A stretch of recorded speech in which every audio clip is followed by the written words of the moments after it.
de mo plan mo de mo nsese abremia ebi ye de but ebi e be che etebia in a short run yenko IMF na IMF emeka ho na mo so mo de no so emfa count me anra na me president outsmarted them all. Yes, so okay statement na ba no a o say the president has directed ebina ya safman for the year kofo no akofo directed okay say the president has directed say yenko hepe enyamia I'm not no safman for ye finance minister the same thing happen because no the president nyadwene no which said then the minister of finance was not in agreement with the president. Yes. But the president felt say ebia mo so so no man kwa didn't want here stage via I'm getting you now. That was why the president has directed. But probably say na finance ministry no na finance minister and the deputies no na we cry no o ma mo hu koda adwam because amanfo atwabo oh yeah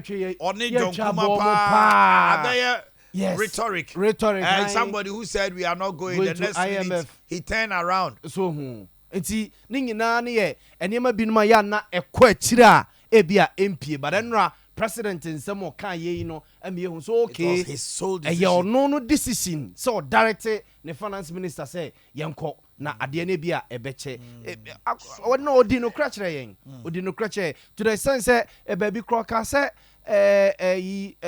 Sikano or repeating the statement we say we know how to bring back the economy yes. But nipewa ebeden say yetimi say ade na no ye ni no nim say economy ne bebo because me kai say akuta so be kai a emra COVID-19 task force omote ye no ekoshia president ene Ghana Medical Association doctors no koshia president a omo ka che ne say unlock down the country so be kai the famous ade say president buso omo say ekwan be no mfa so unlock nima ene asoase komase omo kire no kwa obefa so a obe lock nima down ana so obe lock asoase e down obe de wa lock it edu ba bi na ekwa say medical team no any tax force no ejina ha they were not in tandem with the president. With the president go na president no so ni omo nyadwe say hey me koloko bu ono mo wan pia woni die o and omo catch the president say if you fail to lock that's how Ghana will burn. So here you lock it down for best 1 month to say no 2 weeks 2 weeks no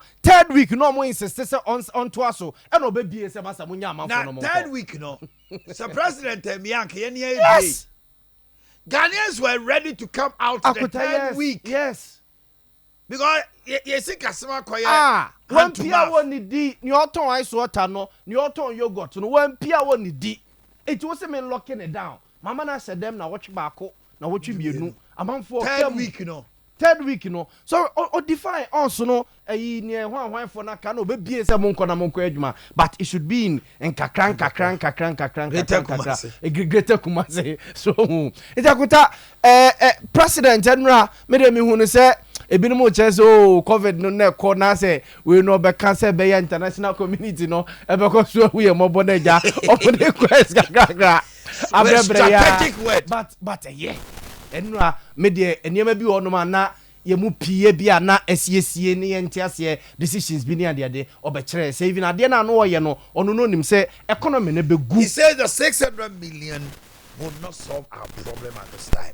Nakota Ghana ye kai de bia ne say last week was the na ye ne Dr. Makobe din koma ye say Ghana de China ka 1.something billion dollars na China for no ready so mo de beche o man fa nche ye eka da ho no mo sisi no se nyame amfa kwam na IMF ba ye ya ene ka IMF wa ma enka electricity bill ke betua de ama China for anasi ye gold ye omba betena ho no mo ba betu omutu a no mo na tibi no mo de bia maye anase bia ye oil ye ye bauxite no ne ade enti na ke se ye kokoduru critical omni e be di temper because e kana omo ye de omu no enya de ye ntimi ntua omo so omo nya ready say omo e de cheyen and omo de cheyen a enchemu amete ye ne so omo de cheyen meaning say countries bit say Zambia and other countries na omo fan che omo no ade na so special about Ghana de omo de e kwa koche wo mu nti ye ba bedru that point no nti akota se ye ba bedru point se ye de China for ka 1.8 billion dollars o man fan che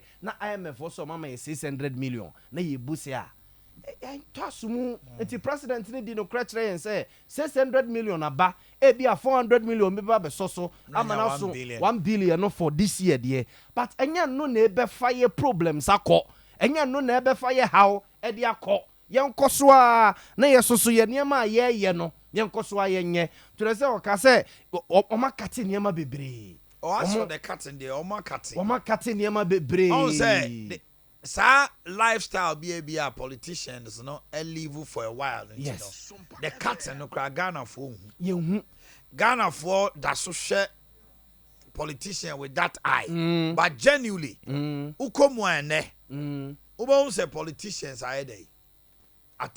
Oh yes. Share a disease. Omuhuramani. Oh papa. This is salary. Yes. Uko this year. Yes, I'm guessing.